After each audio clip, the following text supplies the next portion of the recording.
Lalu berkatalah Elisa, "Dengarlah firman Tuhan. Beginilah firman Tuhan. Besok, kira-kira waktu ini, sesukat tepung yang terbaik akan berharga sesikal, dan 2 sukat jelai akan berharga sesikal di pintu gerbang Samaria."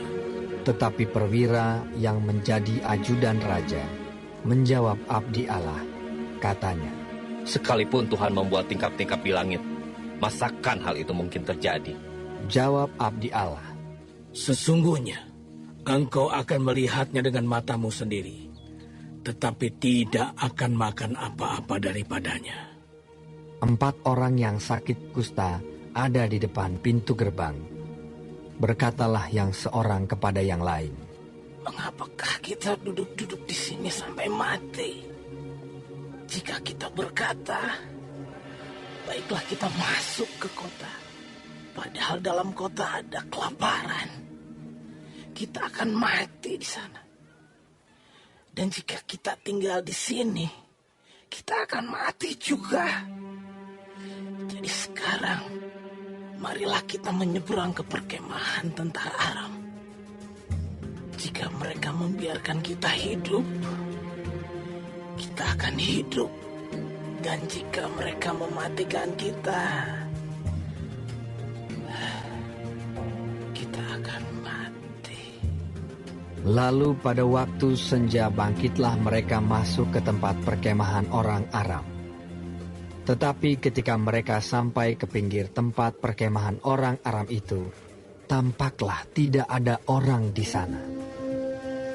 Sebab Tuhan telah membuat tentara Aram itu mendengar bunyi kereta, bunyi kuda, bunyi tentara yang besar, sehingga berkatalah yang seorang kepada yang lain, "Sesungguhnya Raja Israel telah mengubah raja-raja orang Het dan raja-raja orang Misraim melawan kita, supaya mereka menyerang kita." Karena itu bangkitlah mereka melarikan diri pada waktu senja dengan meninggalkan kemah dan kuda dan keledai mereka serta tempat perkemahan itu dengan begitu saja. Mereka melarikan diri menyelamatkan nyawanya. Ketika orang-orang yang sakit kusta itu sampai ke pinggir tempat perkemahan, masuklah mereka ke dalam sebuah kemah, lalu makan dan minum. Sesudah itu mereka mengangkut dari sana emas dan perak dan pakaian. Kemudian pergilah mereka menyembunyikannya. Lalu datanglah mereka kembali, masuk ke dalam kemah yang lain, dan mengangkut juga barang-barang dari sana. Kemudian pergilah mereka menyembunyikannya. Lalu berkatalah yang seorang kepada yang lain, "Tidak patut yang kita lakukan ini. Hari ini ialah hari kabar baik, tetapi kita ini tinggal diam saja.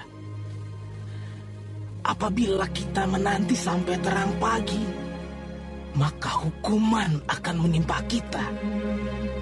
Jadi sekarang, marilah kita pergi menghadap untuk memberitahukan hal itu ke istana raja." Mereka pergi, lalu berseru kepada penunggu pintu gerbang kota dan menceritakan kepada orang-orang itu. Katanya, "Kami sudah masuk ke tempat perkemahan orang Aram, dan ternyata tidak ada orang di sana, dan tidak ada suara manusia kedengaran. Hanya ada kuda dan keledai tertambat, dan kemah-kemah ditinggalkan begitu saja." para penunggu pintu gerbang menyerukan dan memberitahukan hal itu ke istana raja. Sekalipun masih malam, raja bangun juga, lalu berkata kepada para pegawainya, "Baiklah, aku terangkan kepadamu apa maksud orang Aram itu terhadap kita. Mereka tahu bahwa kita ini menderita kelaparan. Sebab itu, mereka keluar dari tempat perkemahan untuk menyembunyikan diri di padang. Sambil berpikir, apabila orang Israel keluar dari dalam kota, kita akan menangkap mereka hidup-hidup. Kemudian kita masuk ke dalam kota." Lalu salah seorang pegawainya menjawab, "Baiklah, kita ambil 5 ekor dari kuda yang masih tinggal di dalam kota ini. Tentulah keadaannya seperti seluruh khalayak ramai Israel yang sudah habis mati itu. Biarlah kita suruh saja orang pergi, supaya kita lihat. Sesudah itu mereka mengambil 2 kereta kuda. Kemudian raja menyuruh mereka menyusul tentara Aram sambil berkata, Pergilah melihatnya. lalu pergilah mereka menyusul orang-orang itu sampai ke sungai Yordan. Dan tampaklah seluruh jalan itu penuh dengan pakaian dan perkakas yang dilemparkan oleh orang Aram pada waktu mereka lari terburu-buru. Kemudian pulanglah suruhan-suruhan itu dan menceritakan hal itu kepada raja. Maka keluarlah penduduk kota itu menjarah tempat perkemahan orang Aram. Karena itu, sesukat tepung yang terbaik berharga sesikal, dan 2 sukat jelai berharga sesikal, sesuai dengan firman Tuhan. Adapun raja telah menempatkan perwira yang menjadi ajudannya itu mengawasi pintu gerbang. Tetapi rakyat menginjak-injak dia di pintu gerbang, lalu ia mati sesuai dengan perkataan abdi Allah yang mengatakannya pada waktu raja datang mendapatkan dia. Dan terjadi juga seperti yang dikatakan abdi Allah itu kepada raja. 2 sukat jelai akan berharga sesikal, dan sesukat tepung yang terbaik akan berharga sesikal. Besok, kira-kira waktu ini, di pintu gerbang Samaria. Pada waktu itu si perwira menjawab abdi Allah itu, Sekalipun Tuhan membuat tingkap-tingkap di langit, masakan hal itu mungkin terjadi?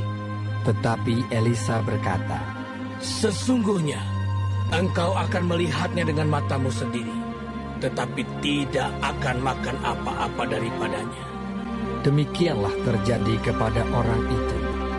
Rakyat menginjak-injak dia di pintu gerbang, lalu matilah ia.